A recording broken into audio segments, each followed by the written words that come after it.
sei que Deus vai fazer algo nessa noite, vai falar com a gente. A gente está indo para a terceira palavra da nossa série, Vem o Teu Reino. E eu estou com uma expectativa muito grande daquilo que Deus vai falar aos nossos corações nessa noite.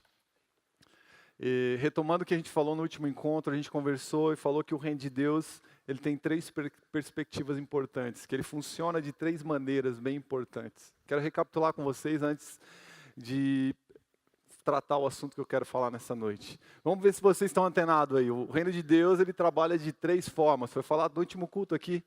Quem pode me ajudar aí? O reino de Deus é o quê? Quem lembra alguma coisa? Quem estava aqui no último culto? Quem estava aqui, levanta a mão. Ah, beleza. E aí, o que vocês podem me ajudar? Quem pode me ajudar? O reino de Deus? Hã? Ele é uma realidade. O que mais? Oi? É algo futuro? É algo que nós já entramos. Então, a gente trabalhou essas três perspectivas do reino de Deus. O reino de Deus é algo presente, algo que nós já... presente, que faz parte do presente, é algo que nós já entramos, ele já está em movimento, a gente está vivendo o reino de Deus, e o reino de Deus também virá. Então, o reino de Deus está presente, em movimento e virá. Foram três perspectivas que nós trabalhamos no último culto, falamos de cada uma desses reinos, esse reino presente, esse reino que está em movimento, e esse reino que um dia virá com a volta de Jesus Cristo. E a gente falou também como que a gente pode experimentar esse reino. Quem lembra? Como que a gente experimenta esse reino? Como que a gente pode entrar nesse reino, fazer parte desse reino? Como esse reino pode entrar no nosso coração? Quem lembra aí? A palavrinha? Hã? Qual foi a primeira pregação de João Batista? O que ele pregou? Qual era o tema da pregação? Hã? Fala, gente! Hã? Não foi isso não, cara. Vou te dar mais uma chance. Oi? Arrependimento. Arrependei-vos. A gente falou que o arrependimento é a chave para experimentarmos o reino de Deus. A palavra de Deus, lá em Mateus capítulo 3, versículo 1, 2, João Batista está falando sobre isso. Ele falou, arrependei-vos, é chegado o reino dos céus. E daí se você vai um pouquinho mais para frente, Mateus 4,17, Jesus fala a mesma coisa. Arrependei-vos, porque é chegado o reino dos céus. E a gente falou que o arrependimento prepara a estrada para que a presença de Deus, para que Jesus venha até nós. Porque João Batista, ele veio para preparar o caminho, endireitar as veredas para que Cristo viesse. E o primeiro tema da pregação dele foi arrependimento. Então o cara que vem para preparar o caminho de Jesus, endireitar as veredas, ele prega sobre arrependimento. Então, se você quer que o reino de Deus, que Jesus entre no seu coração, o arrependimento é aquilo que prepara a estrada do teu coração, prepara a tua alma, para que o Rei dos Reis, o Senhor dos Senhores, possa passar por ela e entrar e tomar o trono do teu coração. Amém? Aleluia.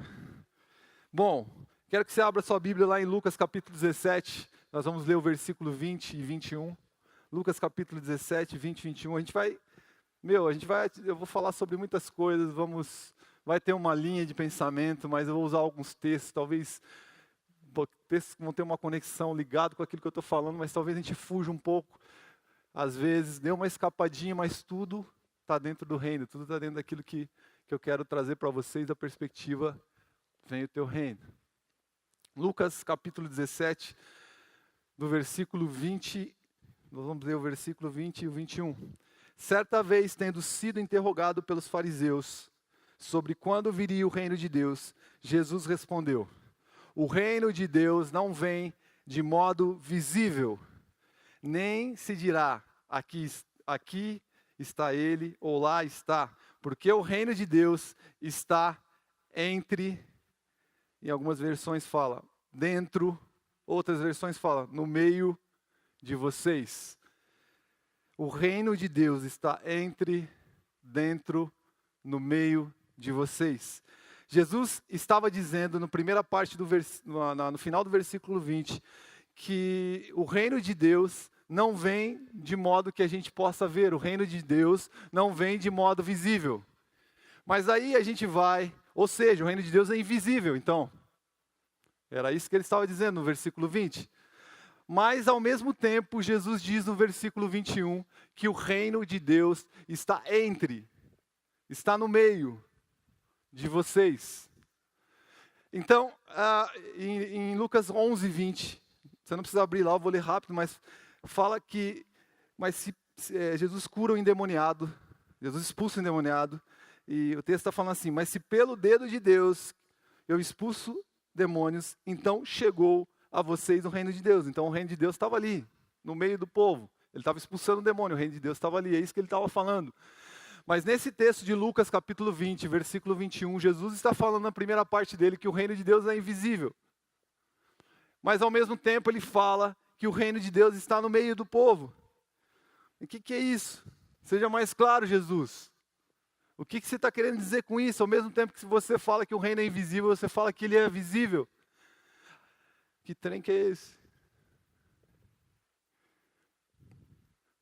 Como que a gente pode entender isso?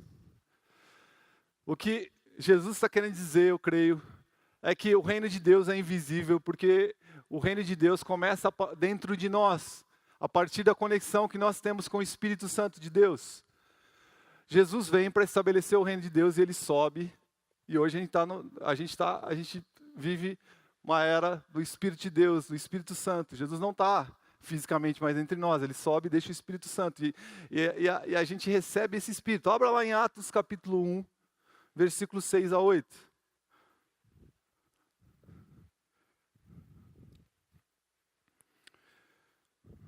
É mais ou menos o que Jesus está querendo falar aqui sobre o reino invisível. Ele fala nesse texto de Atos. Atos capítulo 1, versículos 6, 7 e 8. Então, os que estavam reunidos lhe perguntaram, Senhor, é neste tempo que vais restaurar o reino de Israel? O reino a Israel? Então, Senhor, você vai dominar aqui, vai vir aqui, e nós vamos estabelecer o reino aqui em Israel, vamos dominar e vamos ter aqui construir um templo aqui, fazer uma terra dos crentes aqui, dos cristãos, e nós vamos ficar bem felizes aqui, o resto do mundo que se lasque.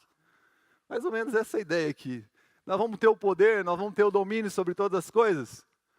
E aí Jesus vem e fala de um reino invisível, fala de um reino que não é fragmentado, não é colocado dentro de uma caixinha. Esses caras estavam tentando fragmentar o reino de Deus, estavam tentando colocar o reino de Deus em uma caixa, falando que o reino de Deus é Israel aqui, beleza. Mas o reino de Deus, o reino que Jesus estava vindo para trazer, era um reino que olhava para toda a terra. É um reino que não cabia em uma nação, é um reino que não cabia em um povo e uma pessoa, é um reino que se estabelece sobre toda a terra. A gente vai ver isso na resposta que Jesus dá. Versículo 7. E ele lhes respondeu, não lhes compete saber os tempos ou as datas que o Pai estabeleceu pela sua própria autoridade, mas receberão poder quando o Espírito Santo descer sobre vocês, descer dentro de vocês, habitar dentro de vocês, estabelecer um reino invisível dentro de vocês. E aí sabe o que vai acontecer? E serão minhas testemunhas em Jerusalém, em toda a Judéia e Samaria e até os confins da terra. Quando esse Espírito entrar em vocês, de forma invisível, estiver conectado ao Espírito de vocês, à alma de vocês, o que eu tenho para fazer através de vocês é algo tão grande que não cabe em Israel, não cabe em Jerusalém, não cabe em Samaria, não cabe em Londrina, não cabe no Paraná. Ele precisa se expandir por toda a terra. É isso que o Espírito e o reino invisível de Deus tem que produzir e provocar dentro da gente, cara. É dessa forma que o reino, eu creio que Jesus está falando sobre uma etapa que começa com o reino invisível. Mas isso é tão forte, isso é tão grande, que eu não consigo reter isso, tá ligado? Eu não consigo segurar isso, eu não consigo guardar isso para mim. Se o reino de Deus está em mim, se eu estou conectado com o Espírito de Deus, esse reino, os valores desse reino, a cultura desse reino não vai conseguir ficar presa na minha faculdade, dentro do meu coração. Eu já andei lá para frente, eu estou louco. Esse reino não vai conseguir ficar preso aqui dentro dessa caixa torácica, dentro dessa mente. Ele precisa se expandir, ele precisa criar vida. É isso que Jesus está falando. É claro que ele está falando que existem dois tipos de reino, que existem duas formas do reino se mover, de atuar. Eu queria que você abrisse a tua Bíblia, lá no livro de João. A gente ainda não vou ler esse livro, mas acha o versículo aí, é o primeiro versículo já de João 15, capítulo 15, é o primeiro versículo que fala, sabe, já fala da videira e dos ramos. João capítulo 15. João capítulo 15. Confere aí para mim se eu estou enganado ou não. Sim, né? É a partir do versículo 1. Nós não vamos ler, tá? Sabe, cara, a gente falou semana passada que o arrependimento nos conecta com Deus. Que o arrependimento nos faz entrar no reino de Deus. Que o arrependimento nos faz com que a gente se conecte com Deus. E a partir desse momento que a gente se arrepende, que a gente aceita Jesus, o Espírito Santo começa a habitar em nós. Foi isso que a gente falou.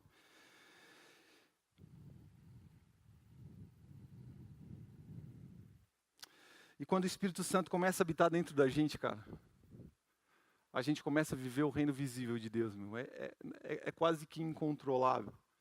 Porque eu quero emprestar aqui um exemplo do Francis Chan, que ele fez uma pregação dele. Eu não sei se vocês viram essa pregação, cara, mas eu até mandei um WhatsApp para ele, tentei mandar um e-mail para o Francis Chan, mas ele não me respondeu, não sei porquê. Eu falei, ia pedir os direitos autorais dessa aplicação dele, mas eu não consegui falar com ele. Quem conhece o Francis Chan aí? Pessoalmente? Eu conheço ele pessoalmente, cara. Mas, não, pessoalmente de longe, né? Mas ele tem me influenciado muito, esse cara, meu. Porque, para mim, ele é expressão... Óbvio, não estou aqui, homem está sujeito a cair. A luta é diária, cara. A gente fala de homens aqui no palco, no altar, e daí acontece uma coisa ali na frente, fala, ei, pastor, pagava uma pau pra esse cara aí, o cara tá fazendo atrapalhada já. O que esse cara tem feito até hoje me faz querer aprender com ele. Né? A gente precisa de mestres, de pessoas, e esse cara influencia muito a minha vida. Mas é uma pregação que ele usa, uma aplicação que eu quero fazer com vocês nessa noite.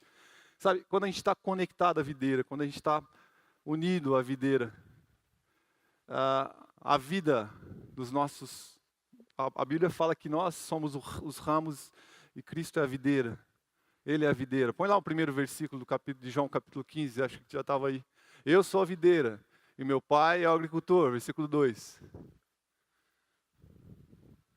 Todo ramo que estando em mim não dá fruto, ele corta, e todo que dá fruto, ele poda, para que dê mais frutos. 3. Vocês já estão limpos pela palavra que lhes tenho falado. 4. Permaneçam em mim, eu permanecerei em vocês. Nenhum ramo pode dar fruto por si mesmo, se não permanecer na videira. Vocês também não podem dar fruto, se não permanecerem em mim. Sabe, quando a gente tem o Espírito dentro de nós, quando a gente tem o reino invisível habitando dentro de nós, nós estamos conectados à videira. E o que acontece é que esse galho, pense que eu sou a videira, aqui está um dos ramos dessa videira. Pense que é você ali, ele na videira. Tem sentido ele estar na videira, está preso. Eu quebrei ele de uma árvore ali, pedi para um jovem trazer para mim. Não é uma árvore frutífera, mas pensem que aqui é uma videira. Ela só vai conseguir dar frutos, ela só vai conseguir gerar algo, produzir algo, se ela estiver conectada à árvore. Só tem sentido. Ela só tem sentido, a existência dela só faz sentido se ela estiver conectada ao caule, ao tronco da videira. É ali que, estando conectado ali, há uma transmissão de seiva, de nutrientes, que fazem com que esse galho possa ficar verde, possa produzir frutos. E é nítido quando você olha para um jovem que está conectado a Cristo, cara. Você consegue ver folhas verdes, você consegue ver frutos na vida dele, porque há uma conexão, cara. Mas esse galho fora da videira, ele no chão, ele passa a virar algo sem sentido, algo inútil, algo que ele não tá cumprindo o objetivo dele. Ali ele vai morrer, ali ele não vai produzir. Quando o Espírito está em mim, eu produzo algo, eu tenho que pôr algo para fora. Abra lá em 1 João, capítulo 4, versículo 16 e 17. Você é um ramo conectado à videira, cara? Você está conectado à videira? Será que a sua vida manifesta obras, manifesta frutos de alguém que está conectado com Cristo? Pensa nisso aí, cara. 1 João, capítulo 4, versículo 16. Assim conhecemos o amor que Deus tem por nós e confiamos nesse amor. Deus é amor. Todo aquele que permanece no amor, permanece em Deus e Deus nele. Dessa forma, o amor está aperfeiçoado entre nós, para que no dia do juízo tenhamos confiança, porque neste mundo somos como Ele. Nesse mundo somos como Ele. Nesse mundo somos como Ele. Isso fala muito forte ao meu coração. Mas eu quero me concentrar com vocês na primeira frase desse versículo 16, que fala assim: conhecemos o amor que Deus tem por nós. Essa palavra conhecemos no grego, eu não sei se a pronúncia está correta, mas no grego ela significa ginosco. Eu não sei se é assim que se fala, tá? Mas ginosco. E o significado dessa palavra é tornar-se conhecido, é conhecer, é entender, é perceber, é ter conhecimento. Essa palavra é uma expressão judaica para relação sexual entre um homem e uma mulher. Então, quando os caras falavam lá, ginosco hoje à noite, aí os judeus lá, eles já estavam, tipo, falando um rolê mais ou menos que a gente já sabe o que é. Porque a ideia do conhecer aqui deste amor, a ideia de conhecer esse amor, não é uma ideia de um conhecimento só intelectual, só de papel, só de racional, mas é de um conhecimento que você se torna um com o próprio Deus, que é o amor. Quando fala que conhecemos o amor, a Bíblia fala que Deus é amor. Ele é o próprio amor. Então quando ele está falando de conhecer o amor, ele está falando aqui, é algo muito além de sentar para ouvir, de saber a teoria, é de você se tornar um com Deus. Como o marido se torna um com a mulher quando eles têm relacionamento sexual. É isso que a Bíblia fala, que eles se tornam uma só carne. É mais ou menos isso que Deus está, que o escritor do livro de 1 João está falando aqui. Nós precisamos ser um com Deus. A gente precisa estar conectado nesse amor. E a palavra para conhecer em hebraico significa yadá. Yadá. Que traz um sentido ainda mais legal, um sentido mais rico ainda em alguns aspectos. Que fala que daí o conhecer em yadá significa saber por experiência. Saber por experiência, descobrir e discernir, discriminar, distinguir, reconhecer, compreender, estar familiarizado, ser revelado, conhecer uma pessoa. Quando você fala de conhecimento na Bíblia, quando você fala de conhecer Deus na Bíblia, você não está apenas falando de algo frio, de algo só intelectual, fala de experiência. Conhecimento na Bíblia fala de experiência, fala de andar junto, ao ponto que você começa a discernir aquilo que Deus sabe, aquilo que Deus quer, ao ponto que você consegue começar a discriminar as coisas, você consegue distinguir as coisas. Você está tão próximo com Deus, você se relaciona tanto com esse amor, com esse Deus de amor, que as coisas dele começam a se misturar com a sua. Você começa a absorver as coisas do caráter deste Deus. Você é ginosco com Deus, você yadá com Deus, você tem uma relação tão forte que você se torna intimidade, que você se torna um com Ele. João capítulo 8, versículo 32, você não precisa abrir lá, mas fala assim: conhecerão e ginosco a verdade. E vocês vão ter intimidade com a verdade. E vocês vão ter comunhão com a intimidade. Vocês vão se tornar um com a verdade. e essa verdade vos libertará. E andar com essa verdade, vocês vão discernir essa verdade, vocês vão andar tanto e essa verdade vai te libertar. Sabe com que isso tem a ver, cara? Isso tem a ver com transformação. Isso tem a ver com mudança de nível. Mudança de nível. Sabe por que Ele é tudo. Deus está acima de todas as coisas. E quando você tem comunhão, quando você vai conhecendo Ele, quando você vai andando com Ele, quando você vai absorvendo o caráter dEle, não tem como você ficar da maneira como você está, meu. É impossível você ficar da maneira como você está. Porque o objetivo de Deus, ao chamar você a ter comunhão com Ele, a ter yadá com Ele, a ter ginosco com Ele, é que você cresça e seja transformado até que você chegue à estatura de varão perfeito. É esse o desejo de Deus. A noção bíblica de conhecimento não é a mera apreensão de fatos pela mente. Essa é uma noção grega. Na Bíblia, o conhecimento é muito mais que apreensão intelectual. Conhecimento quer dizer experiência. Conhecimento quer dizer relacionamento pessoal. Conhecimento quer dizer comunhão íntima. Quer dizer estar conectado, recebendo constantemente, diariamente, a seiva. Diariamente. Não há espaço. É dessa relação que eu estou falando para vocês.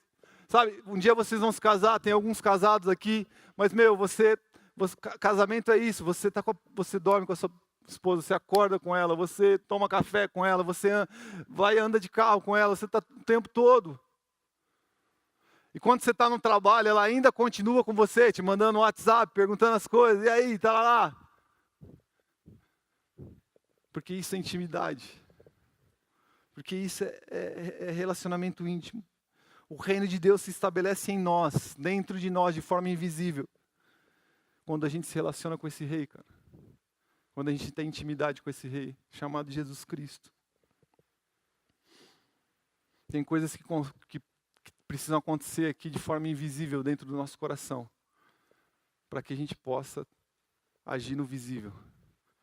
Tem coisas que precisam acontecer aqui, desse reino invisível, que deve ser governado pelo Cristo. Para que eu possa atuar, para que eu possa estar entre, Ele precisa estar dentro. Ele precisa reinar aqui dentro. O lugar onde ninguém vê é onde Deus deseja te tocar, cara. Porque Ele quer te transformar. Eu até anotei assim, para que possamos viver entre, para que a gente possa viver no meio do povo, Ele precisa estar dentro de nós. É isso que Jesus está falando ali. Esse reino não é visível, mas esse reino está entre vocês.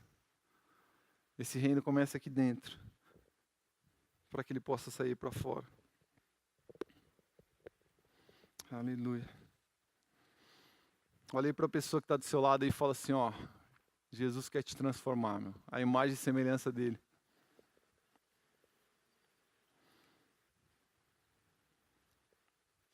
Sabe por quê? Porque ele sabe que o dia que você se parecer mais com ele, conforme você vai se parecendo mais com ele, mais o reino dos céus vai se estabelecendo sobre a terra.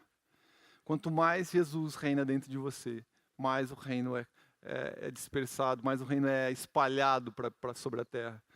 Então, quando Jesus te transforma, Ele está fazendo algo para o reino dele, ele continua operando a mente dele, o desejo dele, porque quando ele te transforma, ele está te transformando para que o reino dele se estabeleça sobre a terra. Ele não está te transformando para você ser o melhor cara do mundo, não. Ele está te transformando para que você toque outras pessoas, cara. E a gente vai entender isso daqui a pouco. Mas para que efetivamente eu estabeleça o reino dos céus na terra, eu preciso ter minha identidade em Cristo. Eu preciso estar conectado em Cristo. Eu preciso saber quem eu sou nele. Eu preciso ter convicções nele, sabe? Porque se eu não sei, se eu não estou conectado à videira, se eu não sei quem eu sou, se eu não tenho a minha identidade vinda do céu, eu não vou conseguir permanecer e resistir nos dias das pressões. Abra a tua Bíblia lá em Mateus capítulo 3, cara. Mateus capítulo 3, versículo 16. Eu ouvi eu vi isso que eu vou falar para vocês num trecho de uma pregação que me impactou profundamente. E eu quero pegar algumas palavras dessa pregadora que eu ouvi e acrescentar algumas coisas que Deus foi falando comigo através do que eu captei da pregação dela. Quem já ouviu aqui a Andréa Vargas? Então talvez você tenha ouvido essa aplicação dela. Eu achei tão lindo, cara, o que ela falou. Tão lindo. Você vai ver em Mateus capítulo 3 que Jesus Cristo é batizado. Quem batiza Jesus? Quem batiza Jesus é João Batista, né? Quem batiza Jesus? Já falei a resposta. João Batista. Então Jesus está sendo batizado. E tem algo tão lindo que acontece aqui nessa hora. E que é marcante para definir o início do ministério de Jesus na terra. Ele é batizado e ele sai daqui a pouco para cumprir o seu chamado. Ele está com 30 anos, certo? Olha lá. Esse é o capítulo 3. Jesus ali no batismo. O tema a partir do versículo 13 é o batismo de Jesus, mas nós vamos ler o versículo 16. Logo que foi batizado, Jesus saiu da água, o céu se abriu e Jesus viu o Espírito de Deus descer como uma pomba e pousar sobre ele. E do céu veio uma voz que disse: Este é o meu filho querido que me dá muita alegria. E do céu uma voz disse: Este é meu filho amado, em quem eu tenho prazer. Que lindo, que maravilhoso. É mais ou menos como estar num culto, né, cara? Oh, irresistível. É mais ou menos que Jesus estava vivendo. Imagina o vício de Deus. Eu acho que eu ia morrer, cara. Eu ia cair, morrer afogado lá na água ali. Desmaiar. O próprio Deus estava me falando. Mas sabe o que significa naquele momento? Que Deus está construindo uma identidade na vida de Jesus. Falando: você é meu filho, cara. Você é meu filho. E eu vou cuidar de você. Eu estou com você. Você é um comigo. Nós temos um relacionamento. Você não é órfão. Existe paternidade sobre você. Quando as pessoas te perguntarem, quando você for questionado, falando: eu sou filho de Deus, cara. E Ele luta por mim, do próprio Deus, Criador de todas as coisas. Isso é muito legal, é lindo, cara, ouvir isso. Mas olha o que acontece no capítulo 4, cara. Qual que é o título do capítulo 4? Fala aí, gente. Fala aí, gente. Uma coisa que vocês gostam bastante. Quem gosta de ser tentado aí? Eu vou ser tentado. Quem gosta de ser tentado? Ninguém fala nada. Ninguém gosta de ser tentado. Mas logo depois de ouvir que ele era o Filho de Deus, o amadinho do papai, ele é levado até o deserto. E olha que bacana, quem leva ele para ser tentado? Isso é bacana, né? Quando você pensa em tentação, você fala: meu, o capeta, aquele meu amigo. O cara vem confessar pecado do pastor. Foi aquele sem vergonha, pastor. Eu estava aqui, ele ligou, mandou um WhatsApp para mim, ele me levou lá. Foi culpa dele.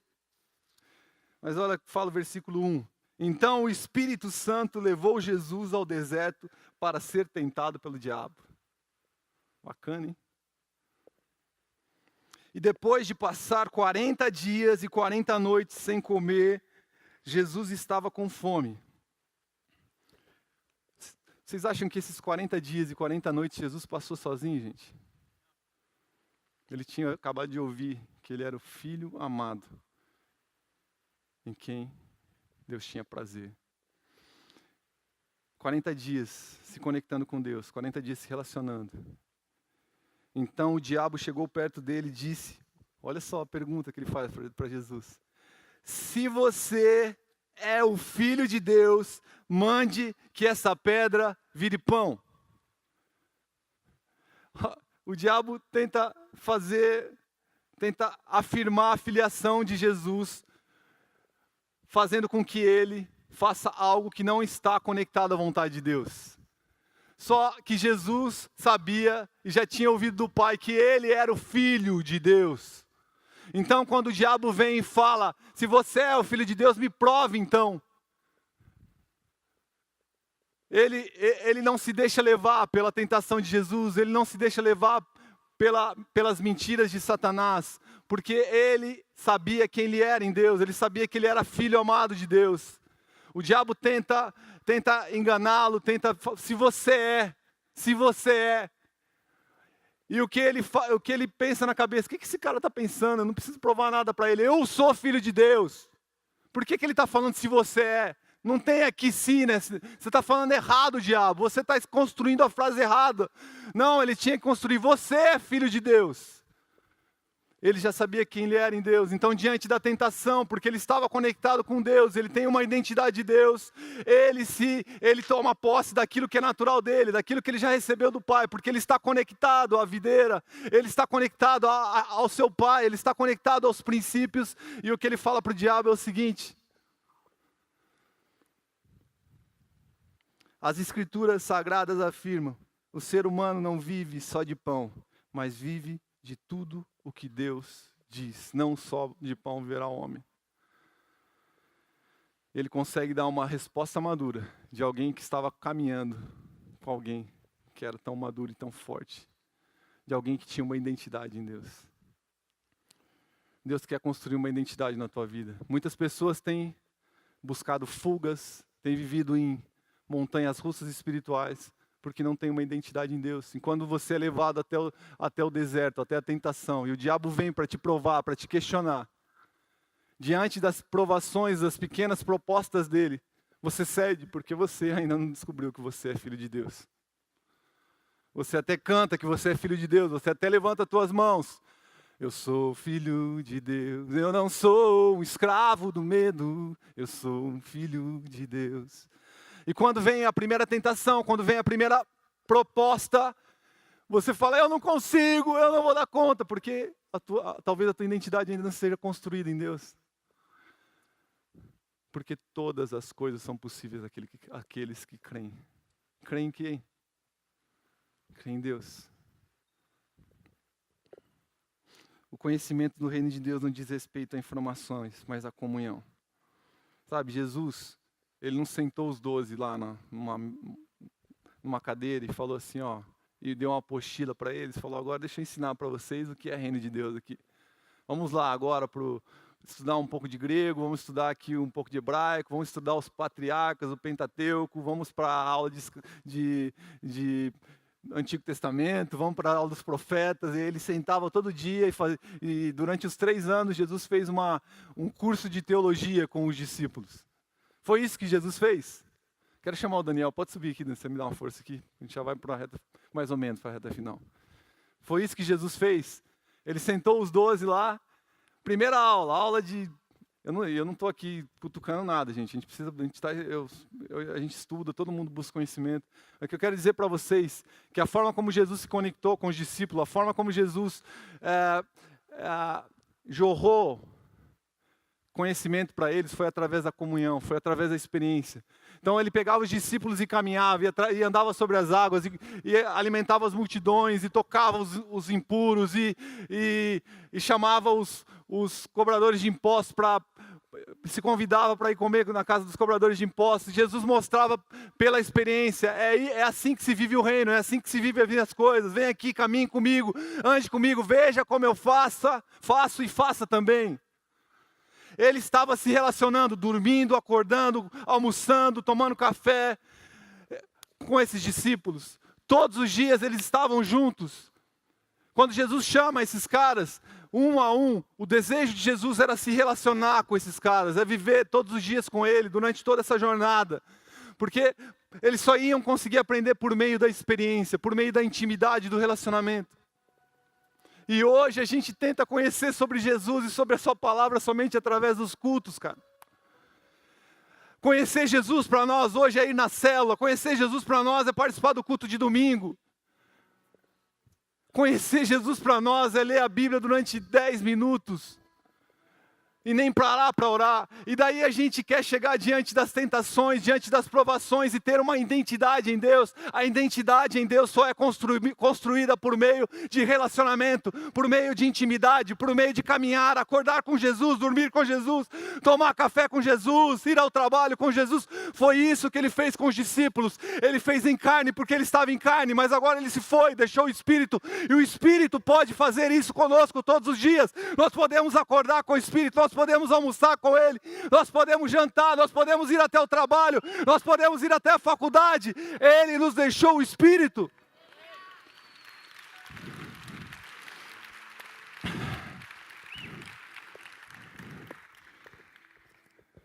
Tem algum agrônomo aqui? Tem algum agrônomo? Se eu estiver falando errado, você me corrige, tá? Você me ajuda aí. Sabe, o que eu quero falar para vocês nessa noite é que quando a gente cultiva um relacionamento com Cristo, uma nova cultura nasce a partir de nós. Paulo, é correto falar que você cultiva uma planta, lança uma semente ali, e aí nasce a cultura do arroz. É certo falar isso? Mas a cultura, tem esse termo cultura sim? A cultura é um tipo de cultura de soja, cultura do arroz, é isso aí. Então, meu pensamento é... Eu ia conversar com o Zé, porque às vezes igual foi da equidade, né? Conhecimento técnico para a gente misturar com o espiritual. Mas, mais ou menos, a gente cultiva as coisas assim. A gente lança uma semente na terra, a gente está cultivando ela, certo? Eu jogo aqui uma semente de soja. E eu jogo adubo, eu jogo água, eu me conecto com o trabalho se conecta, né? com aquela semente, com aquela cultura, e eu vou cultivando todos os dias. É isso que o Zé Flávio está fazendo agora, ele está colhendo o que ele cultivou. Ele não está aqui porque está trabalhando. E aí aquela planta nasce, e ali nasce uma cultura, certo? A cultura da soja. Eu cultivo, gasto tempo, e uma bela planta nasce que alimenta os Estados Unidos. A gente exporta soja, não é só a Europa. O que eu estou falando para você nessa noite é que é mais ou menos assim com a presença de Deus. Você cultiva, você está com Ele todos os dias, você cuida dessa terra aqui, do seu coração, você lê a palavra, você fala com Ele, você ora com Ele, você caminha com Ele, você está cultivando, cara. Você está regando. Como que eu rego? Eu me alimento da palavra, eu tenho comunhão com o corpo de Cristo, eu vou à igreja, eu acordo com Cristo, eu durmo com Ele. E sabe o que acontece quando você faz isso? Uma nova cultura nasce a partir de você, cara. E aí você pode alimentar as multidões, não só aqui no Brasil, mas você pode exportar isso para os outros povos. Mas a gente quer produzir coisas sem cultivar, cara. Sem gastar tempo. A gente é a geração que quer as coisas para ontem. A gente não está gastando tempo com Deus, cara. A gente prefere viver na montanha russa do Evangelho, no bumerangue do Evangelho, que vai e volta, do que viver uma vida de cultivo, porque cultivo dá trabalho, cara. O reino de Deus é tomado por esforço, cara. É com força, é com violência.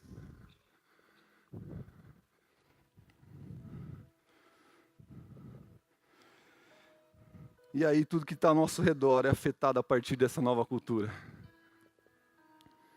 Porque o desejo de Deus é que o reino dele não seja só invisível, mas que ele seja visível, cara. Será que os seus vizinhos, o padeiro, o professor, colegas de salas, sabem que o reino de Jesus está entre eles, meu? Será que o porteiro do seu prédio, será que o seu pai, será que o seu professor sabe que o reino de Deus está entre eles?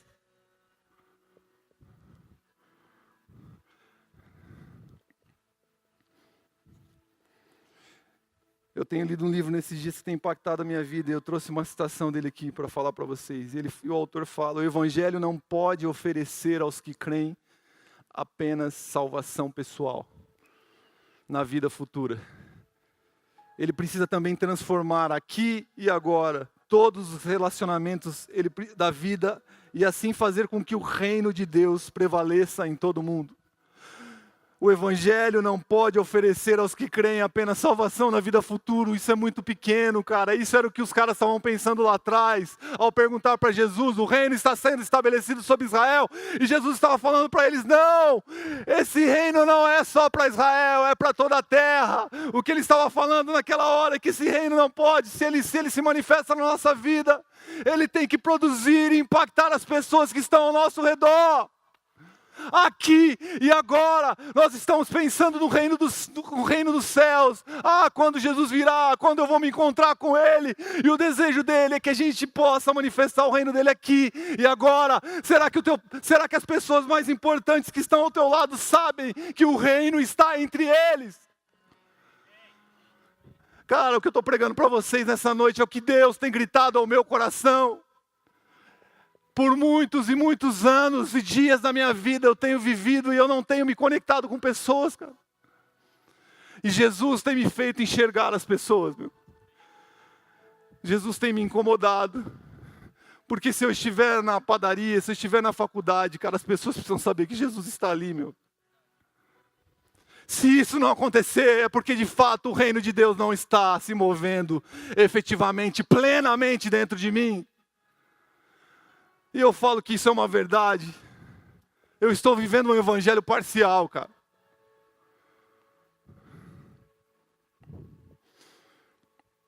Ser um representante do reino é ser Jesus caminhando sobre a terra. Jesus caminhou sobre a terra e por onde ele passava, as pessoas sabiam que ele estava passando ali. Jesus falava, praticava, vivia do que era natural a um homem que vivia a intimidade com Deus, que tinha sua identidade construída em Deus. Mas a gente se acomoda, cara. A gente vive muitas vezes na mediocridade, cara. A gente tende a seguir as ações que nos definem como cristãos. A gente constrói um modelo do que é ser cristão, do que viver o cristianismo. E a gente constrói um modelo padrão na nossa vida, a gente fica limitado àquilo. Ser cristão é não beber, é não fumar, é não transar, é não... é não... E eu estou fazendo tudo isso.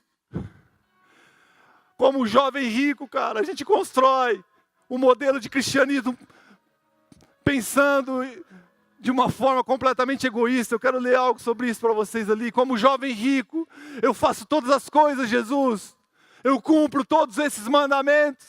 Mas o que Jesus estava falando para ele, cara, comigo é tudo ou nada no meu reino. O meu reino não é comida e bebida, meu reino é paz, é justiça, paz e alegria no Espírito. Você joga fora tudo isso que você tem e me segue.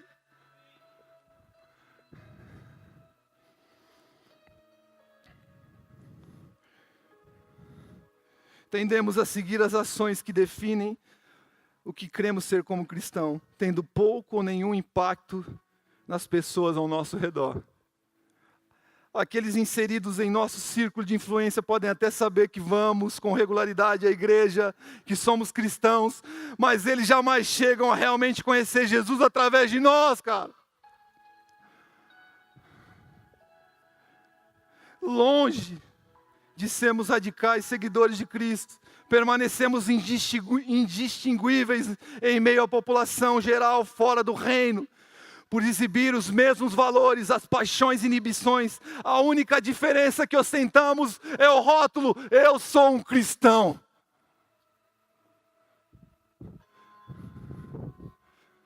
Eu posso até estar enganado, se eu tiver depois vocês me corrigem, mas a gente às vezes grita e brada por algo que Jesus nem falou na palavra e que só foi mencionado 3 vezes na Bíblia: cristianismo. Jesus falou muito mais sobre o reino, Jesus falou muito mais sobre sermos humildes, sobre servirmos, e muitas vezes nós estamos batendo no peito e falamos: eu sou cristão, mas nós não estamos vivendo nem 10% do que é ser um pequeno Cristo na terra. Nos orgulhamos de algo que nós mesmos não praticamos. Somos hipócritas. Parece pesado isso, mas eu estou falando isso para mim também, cara.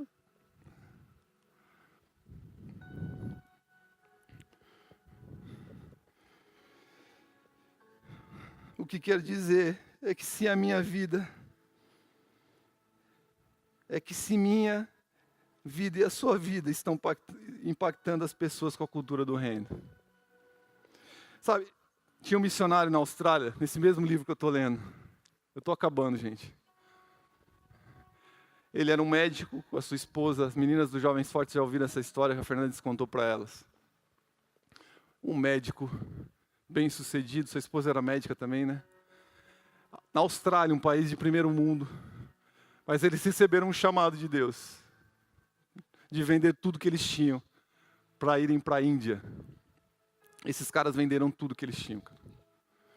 E eles foram para a Índia por um chamado de Deus para a vida deles. Chegaram na Índia com seus filhos, o primeiro ano muito difícil, casa, escola. Imagina que loucura, você sair da Austrália e morar na Índia, cara. Quem já foi para a Índia aqui? Alguém já foi para a Índia? Levanta a mão aí. Aí ninguém nem tem coragem de ir para esse lugar. Minha irmã foi para a Índia. É tenso. Ele estava naquele lugar completamente novo, louco, de muitos deuses. O propósito dele, ele comprou vários equipamentos e começou a atender aquela população. E o propósito dele era levar Jesus. Então ele começou a falar de Jesus, pregar de Jesus. Enquanto ele curava, tocava as pessoas, fazia o trabalho dele como médico, ele falava de Jesus, falava de Jesus. Ele passou 1 ano fazendo isso. E no final deste 1 ano, ele percebeu que nada, ele não tinha conquistado nenhuma pessoa para Jesus. Nenhuma. Ele ficou muito frustrado, começou a repensar o seu projeto na Índia. E ele falou, vou voltar para casa. Não está rolando. Aí Deus falou para ele, cara, muda a estratégia.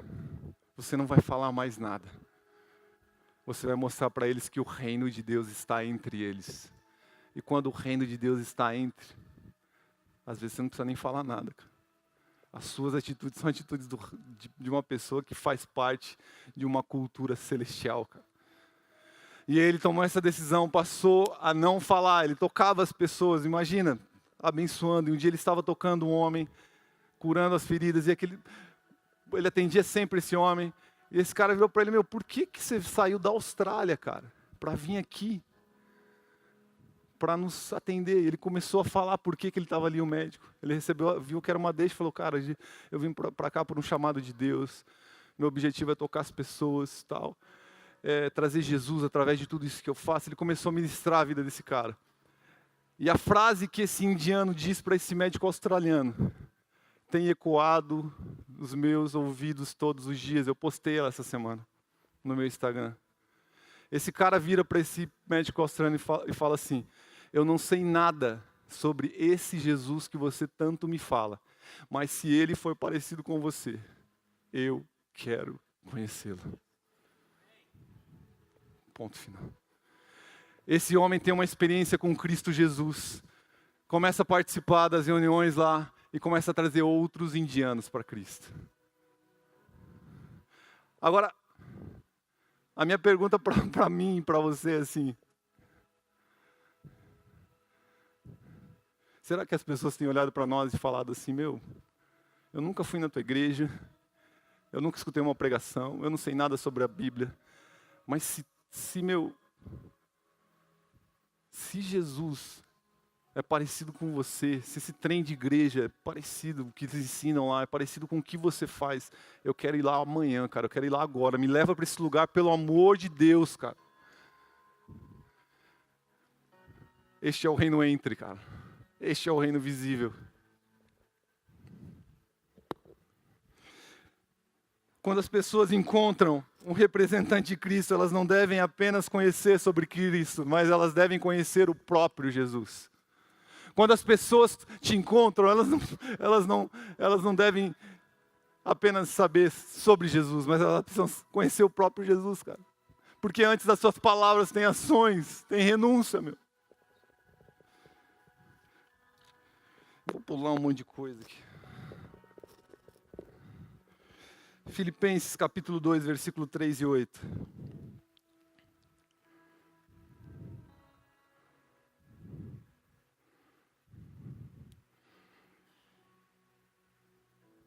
Eu vou falar mais a partir do versículo 3 e 8, mas eu vou ler rapidamente o versículo 1 e 2. Se por estarmos em Cristo nós temos alguma motivação, alguma exortação de amor, alguma comunhão no Espírito, alguma profunda afeição e compaixão, completem a minha alegria, tendo o mesmo modo de pensar, o mesmo amor, um só Espírito, uma só atitude. Paulo está falando sobre ter a mente de Jesus. E o versículo 3 e 8 fala: não façam por ambição egoísta ou por vaidade, mas humildemente considerem aos outros superiores a si mesmos. Versículo 4: cada um cuide não dos seus interesses, mas também dos interesses dos outros. Seja a atitude de vocês a mesma de Jesus Cristo, que embora sendo Deus, tendo a mesma natureza de Deus, não considerou que ser igual a Deus era algo que devia pegar-se, mas esvaziou-se a si mesmo, vindo a ser servo, tornando-se semelhante aos homens e sendo encontrado em forma humana, humilhou-se a si mesmo e foi obediente até a morte de cruz. Paulo, nesse texto, está falando sobre a natureza de Cristo. E se a gente está ligado a Cristo, a gente vai manifestar a natureza de Cristo. O versículo 3 fala: não façam por ambição egoísta ou por vaidade. Sabe, por muito tempo a gente tem andado de forma egoísta. Por muito tempo a gente tem cuidado das nossas vaidades. A gente vem à igreja para buscar, eu preciso ir para a igreja, cara, eu preciso orar, eu preciso me fortalecer, cara, eu estou sofrendo, eu estou morrendo. Eu preciso de Deus. A gente pensa em Deus, me dá.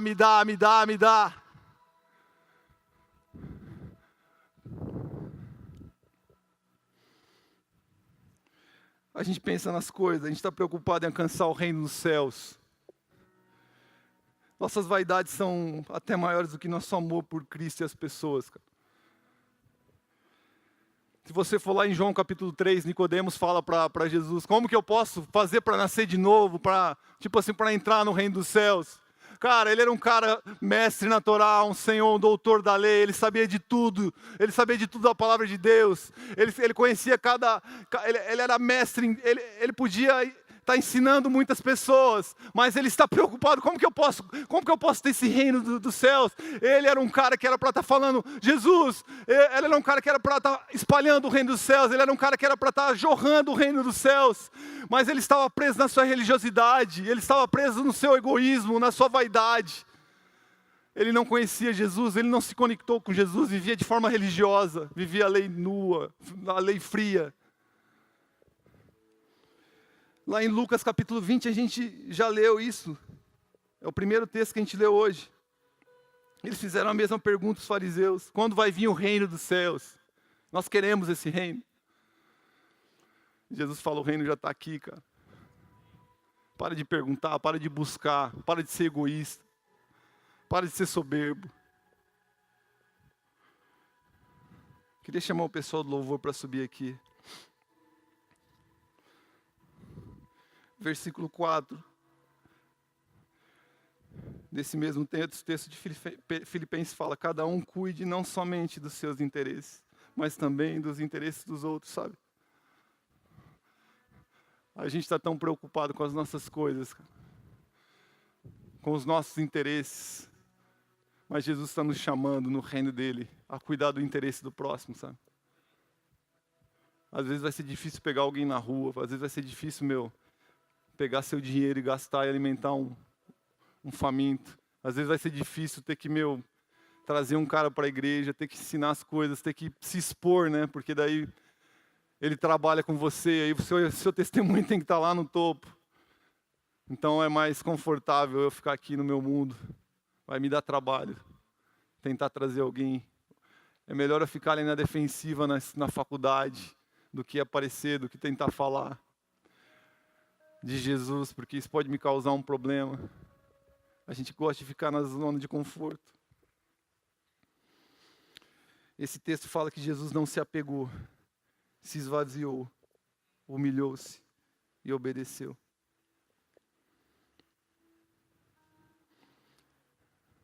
Mateus capítulo 5, versículo 3 fala: bem-aventurados os pobres em espírito, ou os humildes em espírito, pois deles é o reino dos céus.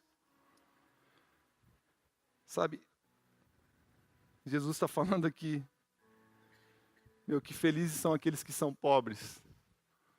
Felizes aqueles que estão passando por opressão, talvez, por tristeza, por humilhação. Porque o reino dos céus está aberto para eles. O reino dos céus é para essas pessoas, para os quebrados, cara.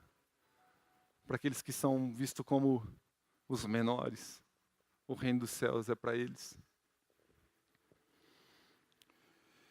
No capítulo 4, versículo 17 de Mateus, Jesus fala para a gente se arrepender. No capítulo 5, Jesus fala para a gente ser humilde. No mesmo capítulo 5, 2 versículos para frente, versículo 5, fala: bem-aventurados os humildes, pois eles receberão a terra. Sabe, quando eu me quebranto, quando eu me conecto com Deus, quando eu encontro a minha identidade em Deus, Ele vai me fazer conquistar a terra, Ele vai me impulsionar para que eu tenha domínio, exerça domínio sobre a terra. Não um domínio ganancioso e nem opressivo, que nós temos muitas vezes de querer ter poder sobre o próximo. Mas um domínio que é baseado no reino de Deus, que toca os feridos, que toca os pobres, que toca os que estão tristes, que toca os que estão doentes. A gente começa a estabelecer o reino de Deus na terra. Quando a gente tem um coração que é quebrantado, que se joga.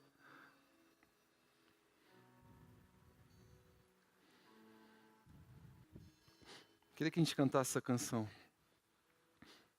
E a gente vai orar.